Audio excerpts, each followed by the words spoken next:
Je vais essayer de répondre très rapidement à la commande qui m'avait été passée par Pascal Simard, qui consiste à interroger le statut de l'individu et de l'individualisme dans l'urbanisme.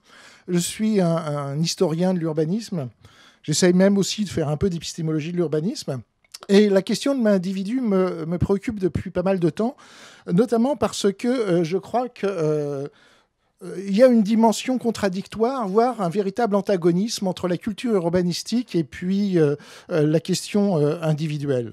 En tout cas, dans l'urbanisme français, je crois que il y a une propension, une culture à considérer que l'individu constitue soit un objet impur, soit un élément hostile contre lequel il faut se bagarrer. Historiquement, la culture urbanistique est imprégnée d'un double idéal. Vous savez que c'est une culture réformiste. Il s'agit de prévenir la révolution prolétarienne, mais il s'agit aussi de lutter contre le laisser-faire libéral. Et donc, dans cet entre-deux, la culture urbanistique française a mis en œuvre toute une série de notions que l'on retrouve encore aujourd'hui, peut-être un peu parfois renouvelées, mais des notions qui témoignent d'une forme d'hostilité ou d'altérité par rapport à la question de la liberté individuelle et de la singularité des individus. Les notions de lien social, de vivre ensemble, de faire société, de mixité socio-spatiale, etc., ou même de projets urbains et politiques qui sont des notions très souvent utilisées comme justification de l'action sont, vous le sentez bien, pas forcément très proches de la problématique de l'individualisme. De même, quand dans l'urbanisme on considère la question de l'individu, c'est très souvent rapporté au problème que poserait ou que pose la question du logement individuel, voire du périurbain, en le rapprochant aux questions du Front National, aux questions de la désagrégation des solidarités, etc.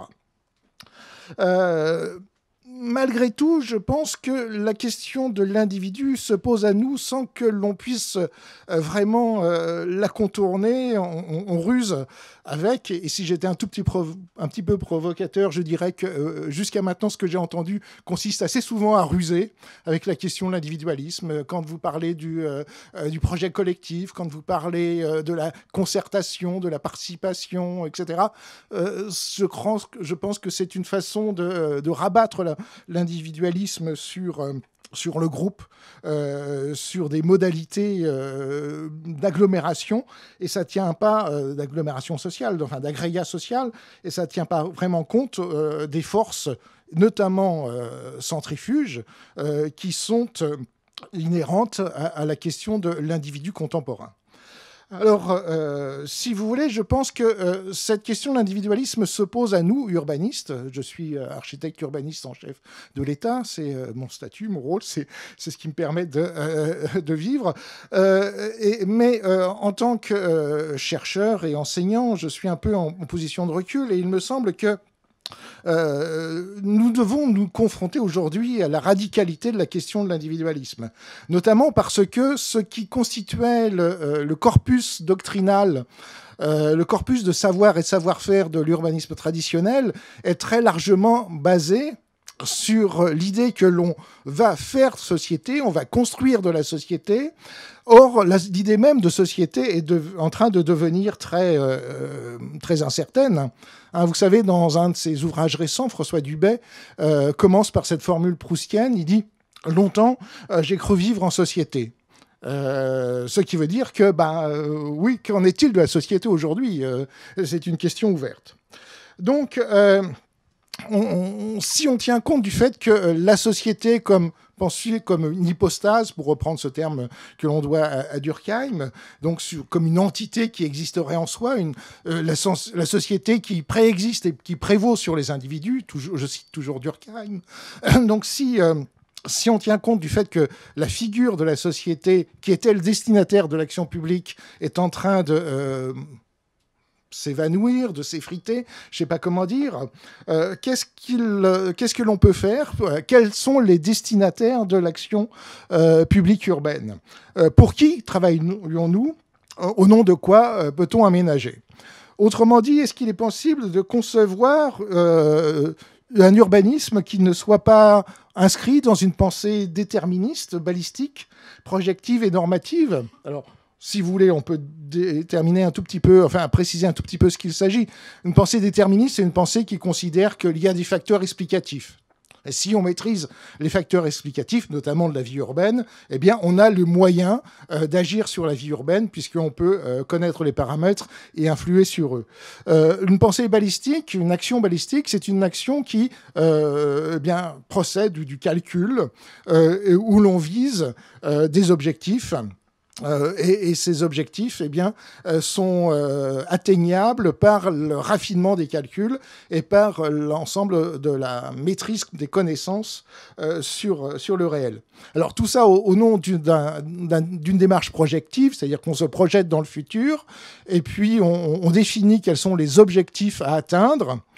Plus précisément, d'une certaine façon, on se projette dans le futur pour définir quelles sont les espérances de ce futur et quels sont les périls de ce futur. À partir de cela, on définit un certain nombre de normes qui ont pour but de faire advenir les espérances et de conjurer les périls. Et puis, on applique ces normes dès à présent, et comme ça, on a une démarche de planification qui procède de la pensée balistique et projective dont j'ai parlé. Alors ça, c'était d'une certaine façon le b.a.-ba, la grammaire intellectuelle de l'aménagement, de l'urbanisme. Et aujourd'hui, il me semble qu'on est plus dans une pensée probabiliste, où les choses sont beaucoup plus incertaines. On réfléchit en termes de régulation fine. Notre ou votre intervention ou réflexion notamment sur la participation des habitants, la prise en compte de leurs besoins, de leurs pratiques, etc., relève d'une pensée de la régulation fine. Et tout ça, je crois, ça procède d'une pensée post-sociétale, c'est-à-dire où la grande hypostase englobante n'existe plus. Alors, l'urbanisme contemporain se décline dans 3 orientations.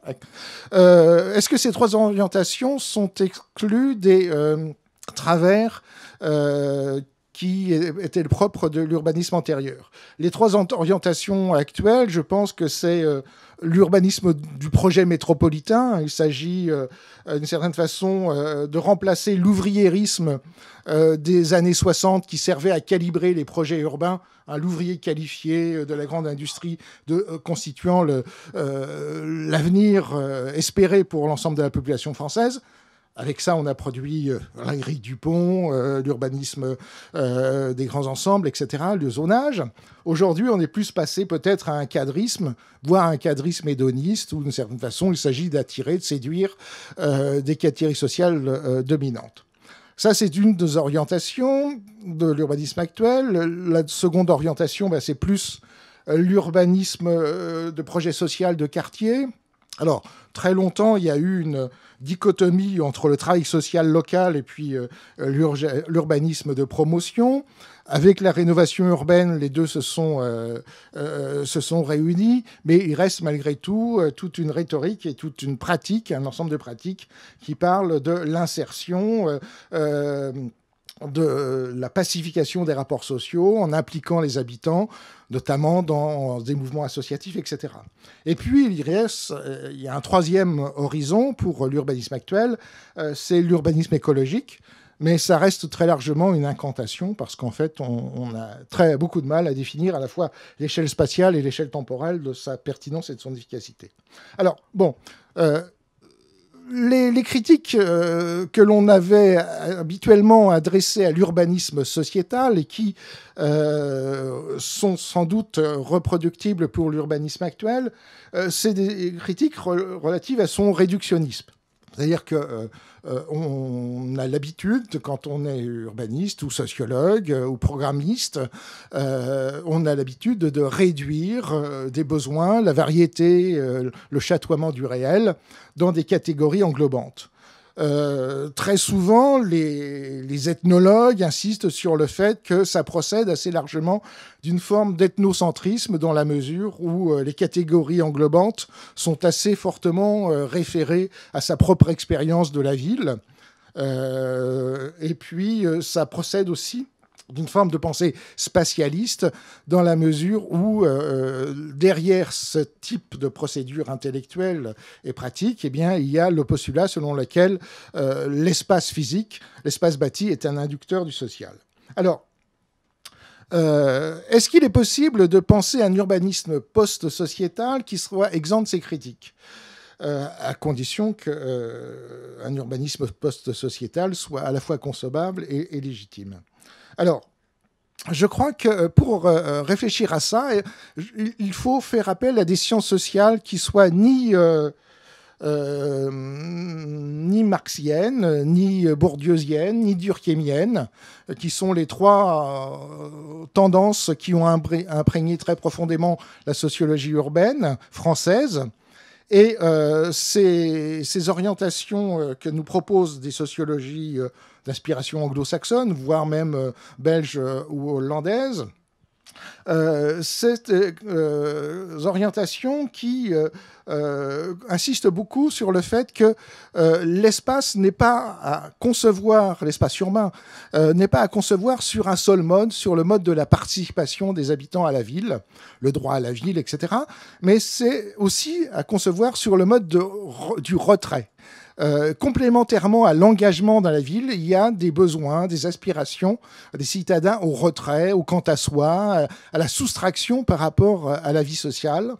Et il me semble que c'est une des dimensions qu'il faudrait prendre en compte pour que les réalités de la société en voie d'individualisation soient mieux prises en charge. Cet espace de retrait, de refuge, de soustraction à la vie sociale s'oppose directement à la conception que certains ont appelée, des géographes ont appelée agoraphile de la ville, c'est-à-dire que les urbanistes, surtout au cours de ces 15-20 dernières années, ont conçu l'espace comme une agora. Toute la rhétorique sur le lien social, la cité, civilité, citoyenneté, etc., tout ce qui fait jouer la racine étymologique cite, qui amalgame d'une certaine façon la question de l'urbain à la question du politique, de la civitas et de la police. Et bon, donc tout ça procède d'une forme de pensée dans laquelle la pensée de la soustraction, enfin les phénomènes de soustraction sociale sont difficilement appréhendables. Pourtant, dans la sociologie, dans l'ethnologie française, Colette Pétonnet avait insisté beaucoup sur le fait que pouvoir se mettre en retrait de la vie sociale, c'est un des facteurs importants, et voire d'autant plus important qu'on est dans une situation matérielle et culturelle dans laquelle on ne dispose pas de tous les moyens de bénéficier pleinement des aménités urbaines. Un des autres facteurs, me semble-t-il, qui peut être important de discuter quand on réfléchit sur l'urbanisme individualiste, post-sociétal, c'est sur le visualisme. Le visualisme, c'est le fait de faire prévaloir la dimension visuelle, la dimension sensible, voire esthétique même, dans l'appréhension de l'espace. Raymond Ledru, sociologue français mais non marxiste, des années 70, avait beaucoup insisté sur le fait que le rapport à la ville et à l'espace peut être appréhendé de deux manières. Il y a une manière qui est dominante, dit-il, chez les élites intellectuelles et notamment chez les édiles, les professionnels de l'aménagement, nous-mêmes donc, qui est un rapport abstrait à l'espace où la dimension du visuel est privilégiée. Et puis il y a une autre dimension qu'il appelle concrète, un autre mode de rapport à l'espace, un rapport concret, où là ce qui compte c'est le fait que les gens procèdent beaucoup plus par pratique, beaucoup plus par une utilisation ustensilaire des lieux. Et ce qui compte pour eux, c'est de pouvoir déployer des pratiques, des routines. Et d'une certaine façon, l'espace est pertinent quand il se laisse oublier et quand il va de soi, quand les pratiques peuvent s'y déployer et que l'on n'a plus besoin d'être interpellé par la dimension plastique, esthétique de l'espace. Ouais. demander de conclure parce Alors, que je le temps conclus est sur passé. sur une autre notion qui me semble importante que développe le sociologue Jean Rémy, c'est la complémentarité entre un espace à forte légitimité et un espace à faible légitimité. Jean Rémy dit qui est, entre autres, le concepteur de la ville nouvelle de Louvain-la-Neuve, hein, professeur dans cette université. Et Jean Rémy insiste sur le fait que la ville, ce qui fait sa richesse, c'est son épaisseur. C'est-à-dire que parallèlement, complémentairement à la ville à forte légitimité, la ville des rues, des places, des façades, etc., eh bien, il y a un espace à faible légitimité, une épaisseur à forte permissivité et à forte opacité qui permet à la multiplicité des activités urbaines de se déployer.